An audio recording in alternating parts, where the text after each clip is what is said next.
In this video, we're going to be covering how to manage sales tax.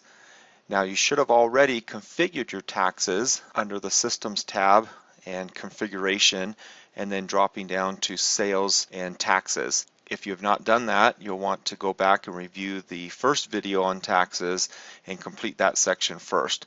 Okay, so in this video, you're going to want to go up to Sales under WorldVu and drop down to Taxes. And the first thing we're going to do is set up our tax zones. So let's go to Manage Tax Zones and Rates. And here we can see that there's a California rate and a New York rate just by default that are in this system. So we're going to go up to the right hand corner and click on Add New Tax Rate. And I'm going to go ahead and add in a tax rate for Utah, where we're located. Okay, that's in the United States. We'll change this to Utah. And I'm going to leave the zip code without any ranges in it with the wildcard asterisk, which basically means all zip codes in the state of Utah.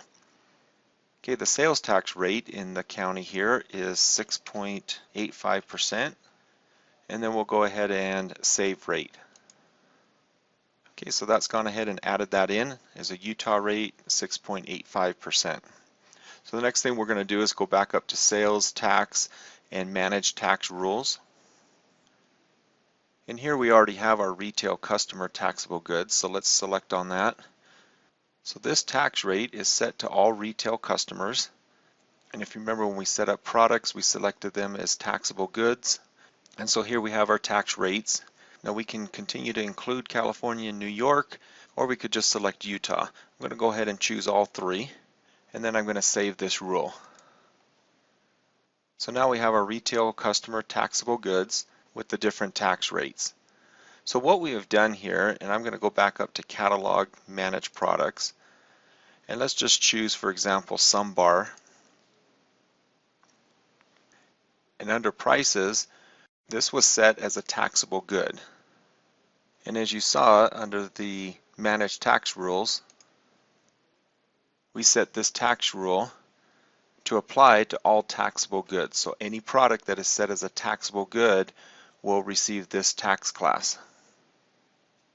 So we'll go over to our shopping cart on our website. So here we have some bars, and I'll go ahead and put it already has my address in here. So if I hit Get a Quote, and we can see over here that we have our $8 subtotal, $5 shipping, and now when I go in to get a quote, it should add in the tax, and it did. So now we have that 6.85% as a tax, 55 cents added to the grand total. So you can set up as many different tax classes as you wish.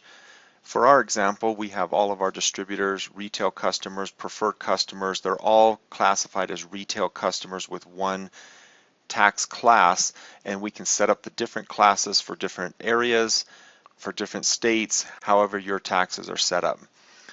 We also have under taxes the ability to import and export tax rates. And everything you'll need to do that is right here. I suggest that what you do is you export tax rates first. And you can open that up in any spreadsheet. And that way everything is in here for you. And you can go ahead and edit, modify it, and then re-upload it with the values that you need. You also see that you have the ability to add a customer tax class.